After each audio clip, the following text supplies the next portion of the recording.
Well, hello friends. Welcome back to the program. Today we are going to work on file manager stuff, and it's going to be about icons and icon views and those types of things. So the first thing I want to do is when we have dot files visible, so like .config here, I want it to show up with a semi-transparent icon instead of just a standard icon, just to indicate that this is sort of a hidden file, if you will. And same thing with these, not just directories, obviously, but any file that starts with a dot. And I think that's going to require a bunch of infrastructure changes.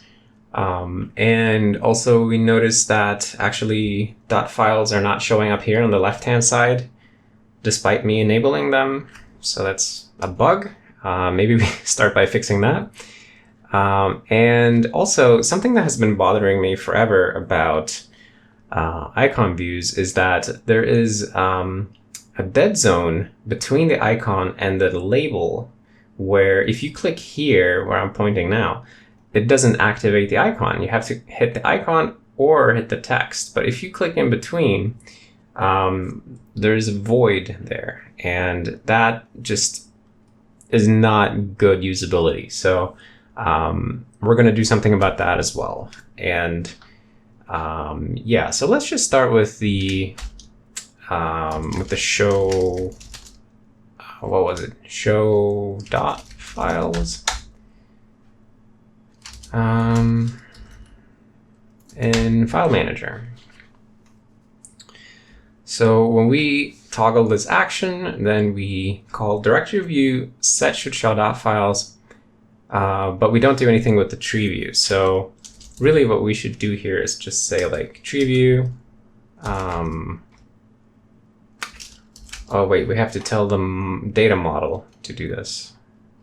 Do we have the data model for the tree view? Set model, directories model. Okay, so we can just say directories model set should show dot files. Action is checked. Checked. Okay. And let's see if that just makes it work. That would be nice.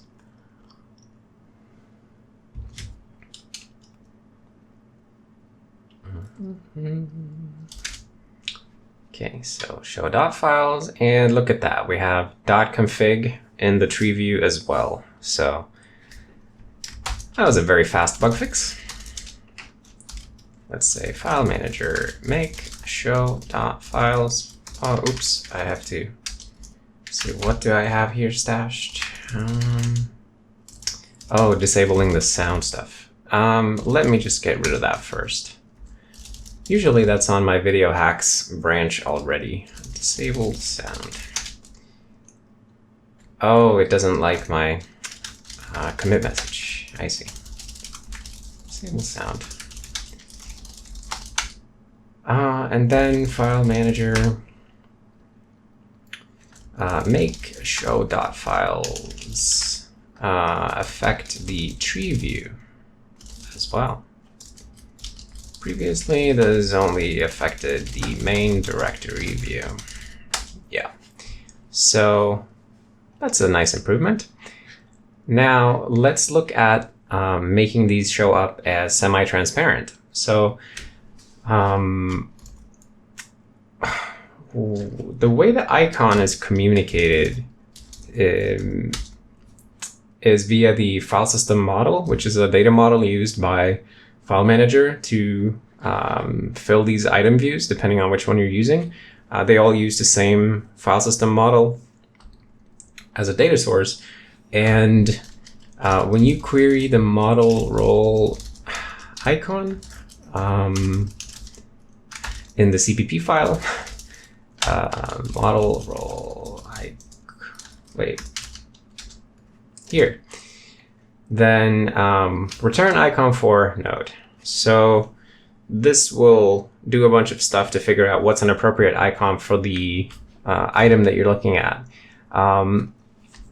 But I would rather not generate an alternate icon that's semi-transparent. It would be much nicer if we can just communicate to the painting stage that we want this icon to be rendered with 50% opacity or whatever, right?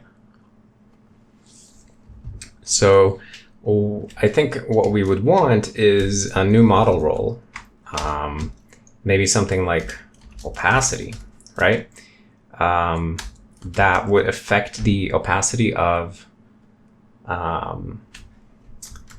the item cell when rendered. Of course, if you want, it feels a bit weird to add something called opacity and it's only for the icon. So maybe I'll call it icon opacity for now because it's not going to affect text, for example. So let's call it icon opacity. And then when the file system model is queried for this, icon opacity, then we will say if node is directory and wait, no, what am I trying to say? If it's a directory, if it starts with a dot, if node name starts with a dot character, then return 0.5f. Otherwise, can return just an empty variant. And yeah, I think that's okay. And then we'll have the empty value just mean like full opacity. Yes, and then who needs to react to this? So like basically every view has to care about this now. So where do we do icon stuff? Okay, so here's where icon view paints the icon, fetches model role icon. If it does get an icon, gets a bitmap from it, and then paint that. And if it's selected, so we have these different blit paths. So I think maybe we'll cover the, let's get the opacity out here actually. So opacity variant is item data, index data for model role icon opacity. It would be nice if you could do something like as float or something like that, actually. Let's add that API, because that's what I want to say. I haven't been touching GUI variant in a long time. It's a bit of a weird, older class in the system. So we have as float, right? As float, yeah. Right, so let's just add something here. So like as float or fallback. And then if is float, return as float, otherwise return fallback. Very expressive, I like that. Okay, so now we have the opacity of the index in the item, in the icon view. And let's see, so this is, if it's selected, it will render it with a tint. If it's hovered, it renders it brightened, and otherwise it just blits the icon. So what if we only do this for the, like in the normal case? So if you say that you hover an icon, for example, maybe it's kind of cool if a semi-transparent icon becomes fully opaque when hovered. I don't know, I feel like that might actually look good. Although I'm not sure. I don't know. Because we already do like a brightened effect when you hover. So bringing it into full opacity seems like it's not a stretch to do that as well. The selected case is more interesting. I don't know how I feel about that. Oh, excuse me. Okay, so we have a semi-transparent one, and then when you hover it, it becomes fully opaque. When it's selected, it's also opaque.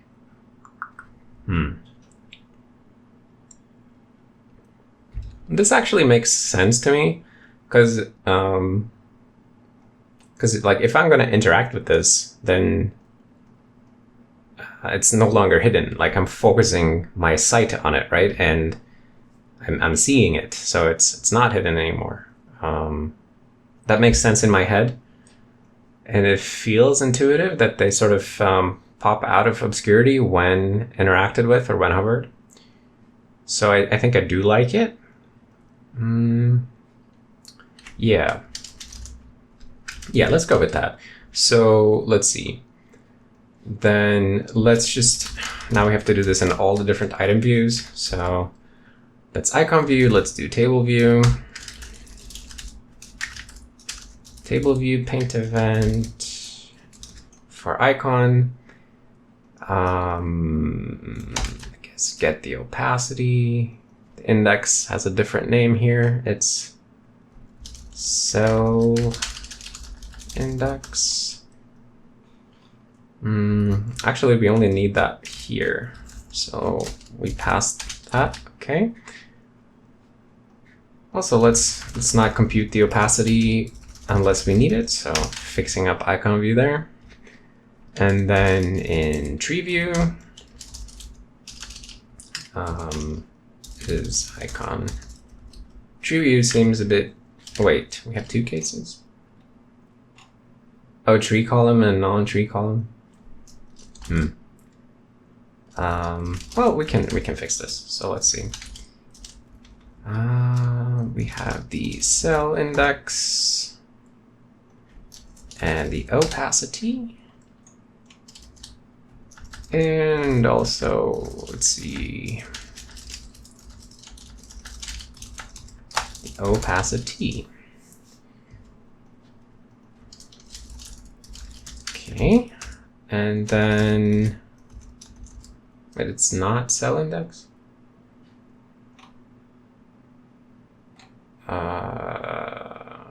Oh, it's just index here. Oh, that's weird.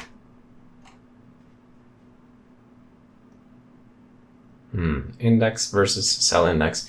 Yeah, this function is a little too big for comfort. Tree view could be simplified, I think. A bit. Anyways, that's not why we're here. So let's do columns view. Paint event is icon. Sure. Here's the normal blit. What's the name of the index here? Just index. Okay. I wonder if list view even supports icons. It does. All right. Well, then let's support the icon opacity. I kind of thought that list view was text only. I don't know who uses list view with icons, but presumably something in the system does, since we've implemented it.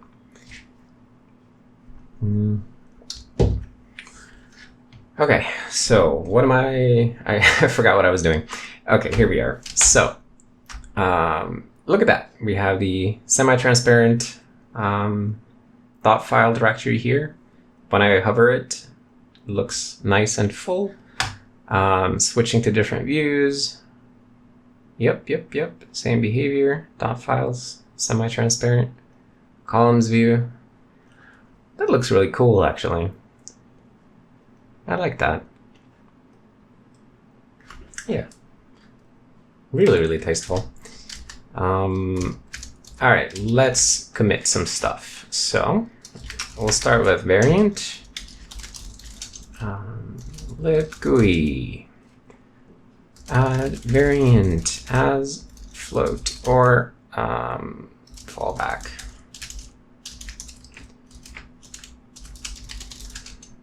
Yeah, I mean, that's just a straight up nice convenience function. We could add more of those, but since I only need this one right now, I'm just gonna add this one. Because I don't like adding dead code. And then the rest of this, let's do the views first, and then the file system model part in a separate commit. So the views and the new model role, one commit. So lib GUI add model role icon opacity and support it in all views. This role allows you to specify a custom opacity for icon painting. Note that the opacity is not applied when in the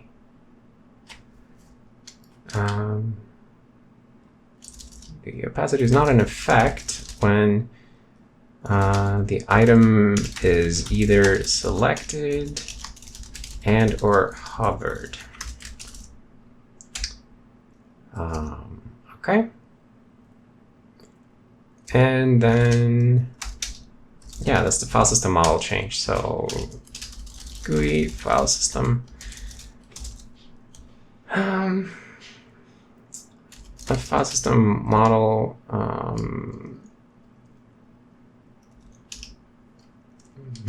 show dot files with 50% opacity and file system model. And file system model views, let's say. Yeah, that's a bit of a strange sentence. Use the new model role icon opacity for this. Yes. Cool. Oh, what was the other thing I wanted to do? Oh, the dead zone thing. Right. Yeah, so let's look at that. So we have this situation. Actually, if you, it's even more noticeable with the dot file semi-transparency thing, where if I hover over the text, it's fully opaque, and then we reach the dead zone here, it's not opaque. We reached icon. So that's a really frustrating usability issue that I feel like I keep noticing and forgetting about it, but today, since I brought it up, we're gonna fix it, dang it. So that would be an icon view somewhere. I guess in the mouse move event. So icon view mouse move event. We're not doing a rubber band selection. So then we just fall back to abstract view mouse move event. Okay. Then the hovered index is the index at event position. Okay, sure. And that's virtual. Fine. So we go back to icon view. All right.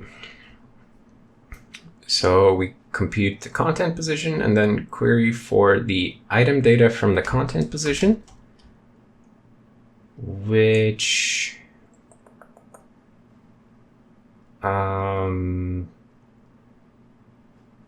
this is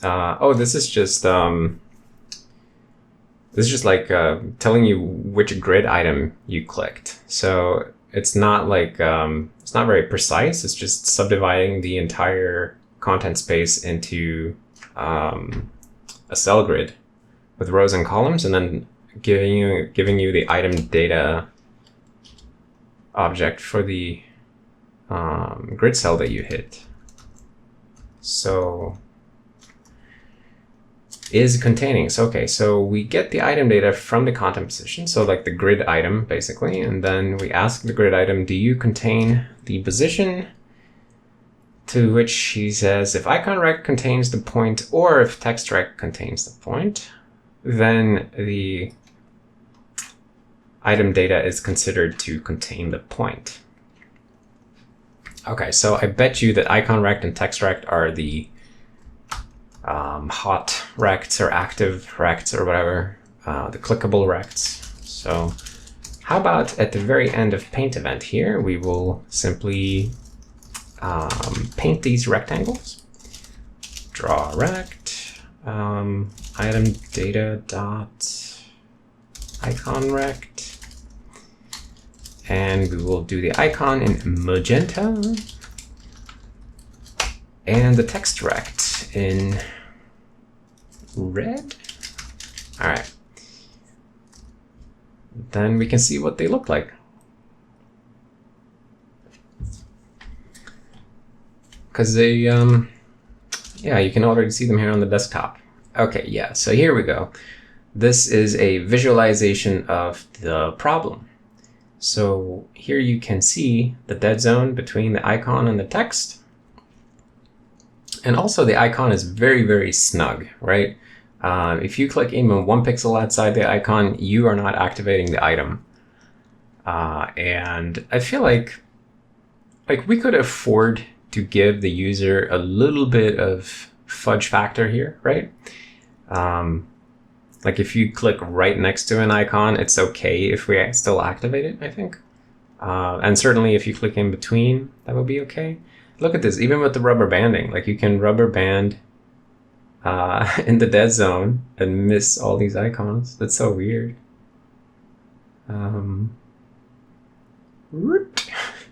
Yeah, we gotta fix that. So let's see. So I guess these the icon rect and the text rect, they still make sense from a rendering perspective, I think. Like we still want those, but maybe we'll say like, what do we want to do? Do we want to have like a list of hot rectangles? I feel like there's only ever going to be 2, right? Or if you have wrapped text, if you have wrapped text, item data, if you have wrapped text, then it's in this rectangle instead. Interesting.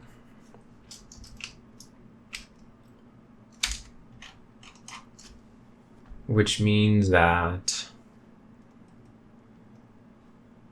text rect wrap united with icon rect. Yeah, okay, so we got to figure out what we're going to do with wrapped text as well. Let's look at that if we induce some wrapping. Well, let's just rename something to something obnoxiously long. All right.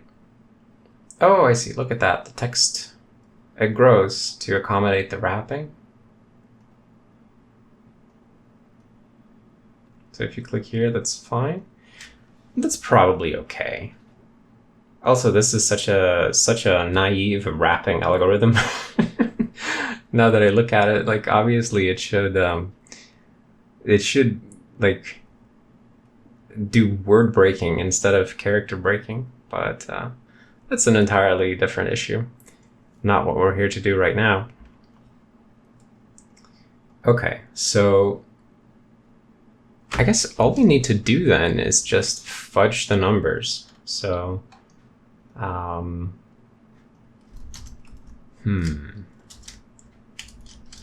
So icon, wait, where did I do the magenta? So let's call them hot icon rect and hot text rect. And then we will simply add a little bit of padding in those. So item data, item data. And here we will say interacts hot icon rect. Icon rect inflated. How about we go big? 8 pixels. That's 4 on each side.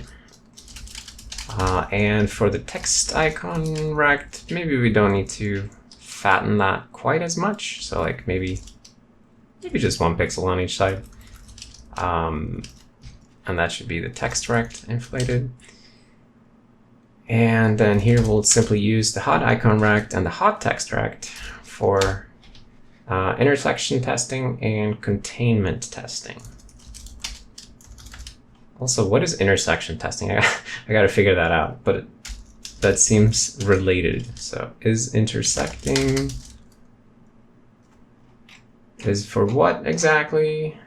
Oh, for the rubber band selection. Right, okay, yeah, of course. Then we want to care about the hot icon rect here as well. Text icon rect. No. Hot text rect is what I meant to say. Hot is a bit of a weird word. I don't know exactly what to call that. Like clickable?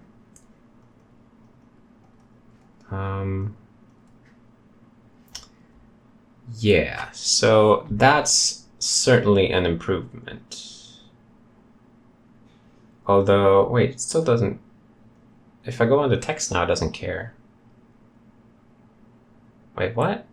Oh, shoot. I totally messed that up. Okay, well, good job, everybody who noticed that I typed hot icon rect twice. Let's see how this feels now. All right.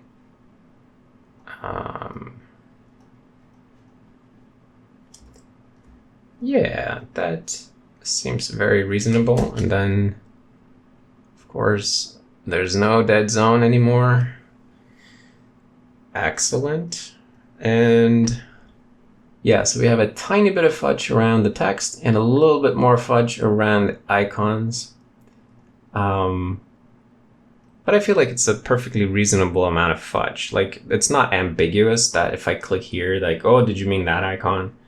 Or if I click here, it's like, did you mean that text? It's clearly not ambiguous. So I wonder if we should put even more. A little bit more fudge around the icon, maybe just one more pixel per side. And let's try fudging the text just a tiny bit more as well.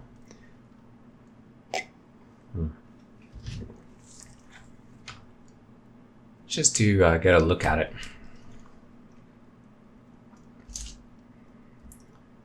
Okay, so now the rectangles are starting to really overlap here. See, so what ends up happening here is now we have a fairly short distance between these two boys.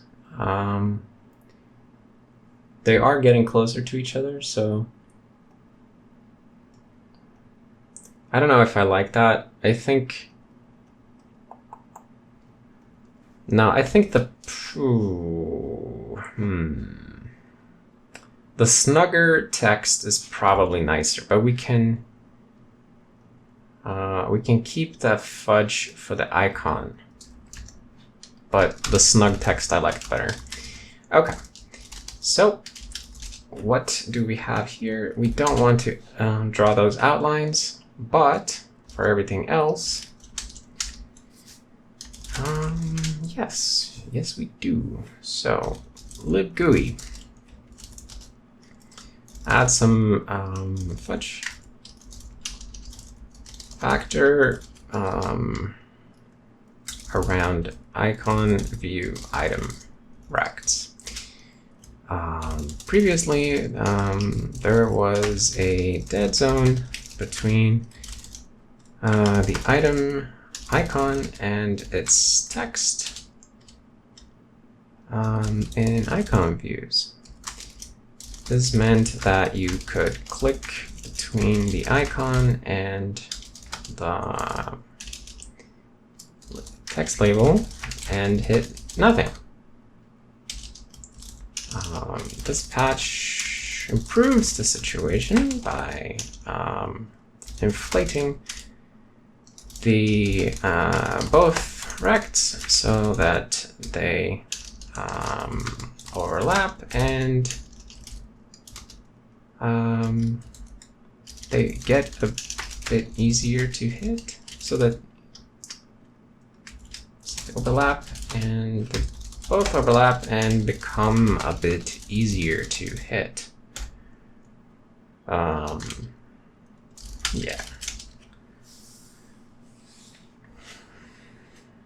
Yeah. Wait, so let's get rid of those rectangles so that I don't see them, and let's see if it still feels reasonable. Because like when you see the debug rectangles like this, then obviously it has a different feel than if you don't see them. So gotta test with them not present to see if it feels right. So clicking here in the previous dead zone now works as expected. That's great. And selecting rubber banding the dead zone catches the thing as well, exactly as you would expect. That's good. Good. And I can click a bit outside the icon and activate it. That feels really good. Yeah. And then when it comes to the text, basically I have to like click right on the edge of the outline. I guess previously I had to be within the outline. Is that it? Let's get the magnifier to help us. So let's see. So I'm outside the outline here by 1 pixel and I'm hitting it. I think that's fair, but if you go 2 pixels outside, you don't hit it. That to me feels natural. Likewise, if I click here, I'm 1 pixel outside the outline, it still hits it. But 2 pixels, no hit. Yeah, that's fair to me because it's easy to hit it. If you just aim for the icon, you'll always hit it. So hitting it here feels like an edge case, literally. Well, all right. So, well, that's definitely not a change that we need. So yes, I think that's it for today. Actually, those are the things that I wanted to accomplish, and we did all of them, nice and tight. So I'm very happy with the results, I have to say. I think taking these kind of details seriously is something that makes Serenity a very special project, at least for me, because these are the things that elevate a system to like a totally different level of quality if you consistently care about these things and always like polish and refine. And it's something I really enjoy doing, and I also love seeing other people put attention to detail as well. So thank you for hanging out with me while I obsess about some details. And I hope that you saw something interesting today. And I guess I'll see you next time.